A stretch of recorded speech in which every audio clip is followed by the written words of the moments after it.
Hey and welcome to this video lesson. Today I'd like to show you one of Jack Johnson's simplest yet most effective songs for beginners, Fall Line from his second album On and On.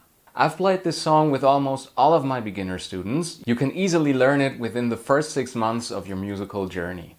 For Fall Line, you only need 2 basic chords and a very tastefully adapted version of a classic blues riff.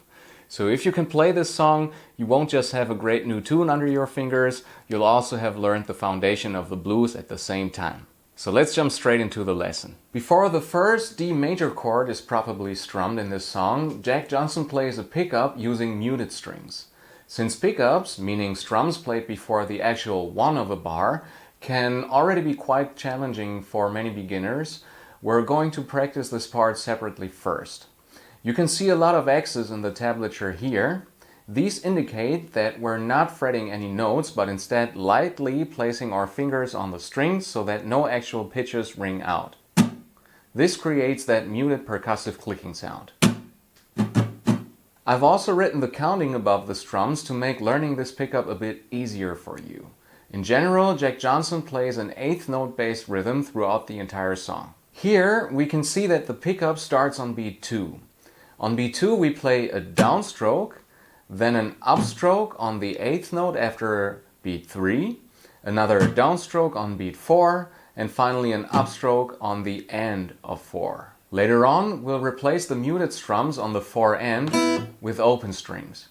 But we'll only do that once we combine the pickup with the actual first bar of the intro. For now, we just want to practice the muted part, the pickup, on its own, so we'll loop it.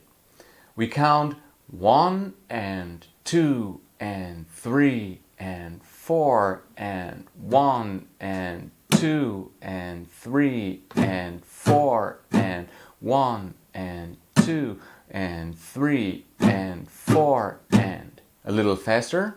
1 and 2 and 3 and 4 and 1 and 2 and 3 and 4 and 1 and 2 and 3 and 4 and 1 and 2 and 3 and 4 and... Take some time to get used to this. I'd recommend practicing the song with a metronome as soon as you've played it once at a free tempo.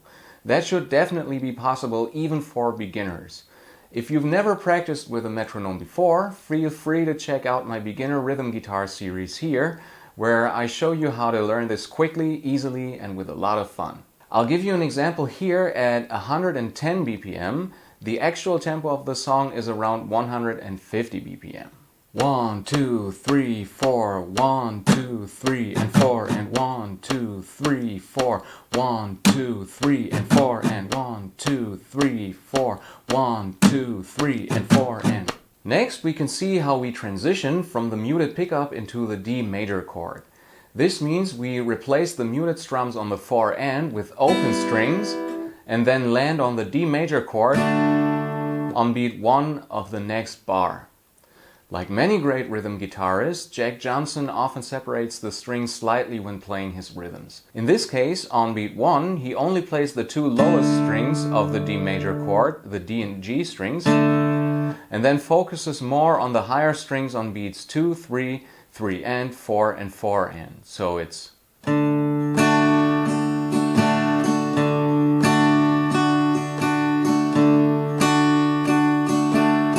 Even if you're not yet using a metronome, it's always a good idea to count along.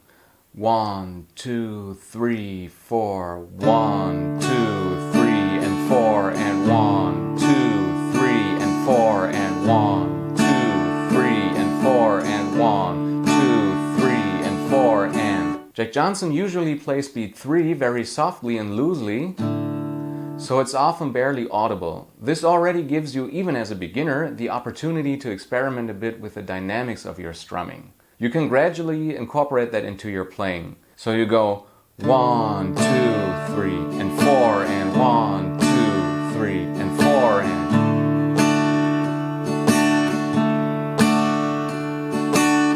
If your main goal right now is simply to learn the song and be able to play along, feel free to strum all strokes at the same volume. I'm just giving you an example here of how Jack Johnson actually plays it. Next, we now combine the pickup of the intro with the first full bar. 1 and 2 and 3 and 4 and 1 and 2 and 3 and 4 and 1 and 2 and 3 and 4 and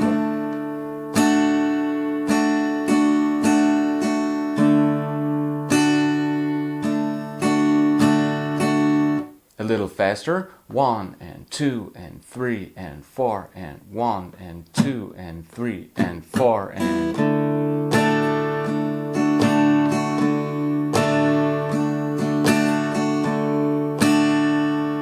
for the next 8 bars, you only need to loop the D major chord exactly the way you've just practiced it.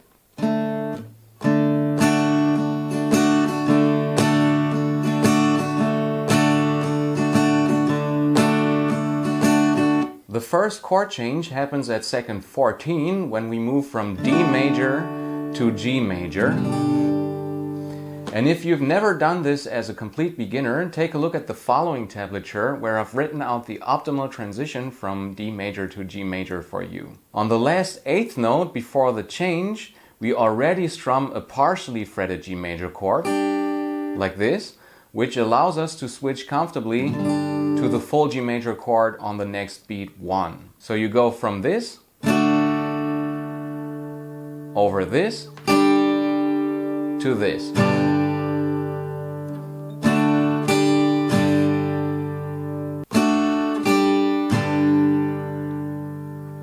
When switching back, take a look at this tablature as well, and feel free to practice both transitions separately first.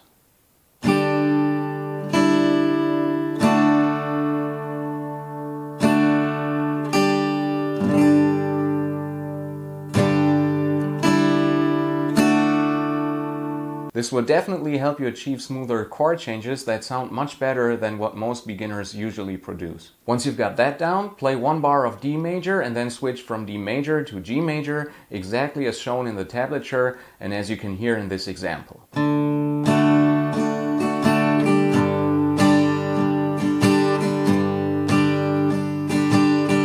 After 4 bars of G major, at around second 20 of the song, we switch back to D major and play that chord for 4 bars.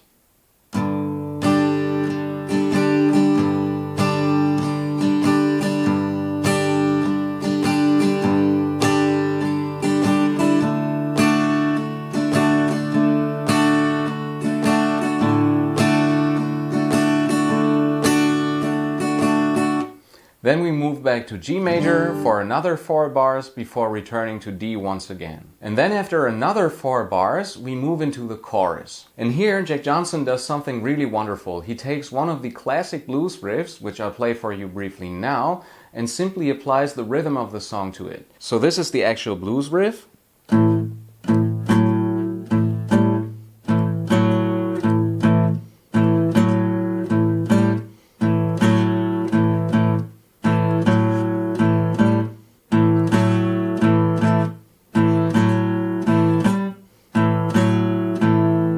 For this part, you play an A power chord, and after the first bar, you add an extra 6th here on the 4th fret of the D string using your ring finger.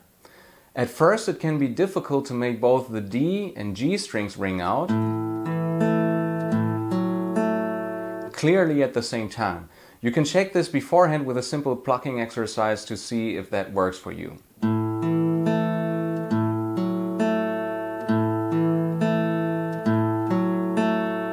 Make sure to place your ring finger very precisely and on its tip instead of laying it flat on the fretboard like many beginners do, so that all strings can ring cleanly. In the following bar, Jack Johnson also plays a 7th.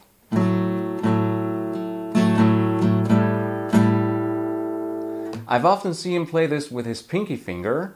If that stretch feels too difficult for you at the moment, you can also use your ring finger instead.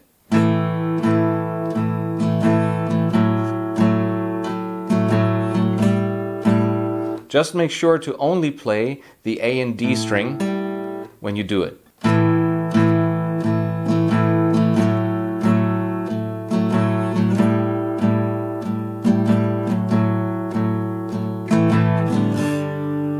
For the first half of the next bar, you go back to the 6th, and on the last 3 strums, You return to your A power chord and then play open strings, and finally switch back to the G major chord, which you then strum for another 4 bars.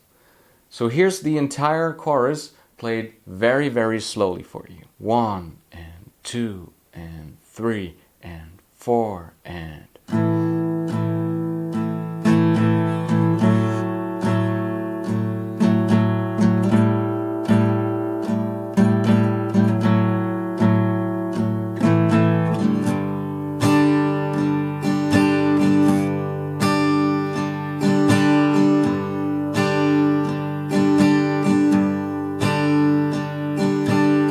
At the very end, you play this beautiful transition from D major to G6. So a G chord without the pinky on the 3rd fret here on the high E string, and instead you play the open E string here. Make sure to take a close look at the tablature and listen carefully to this part before playing it yourself.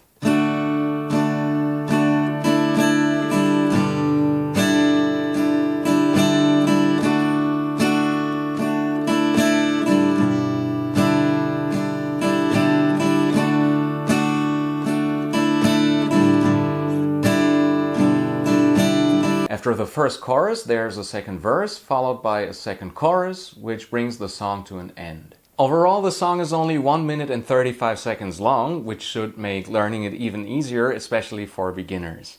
I wish you a lot of success learning this song, and I'll see you again in the next video. Until then, bye!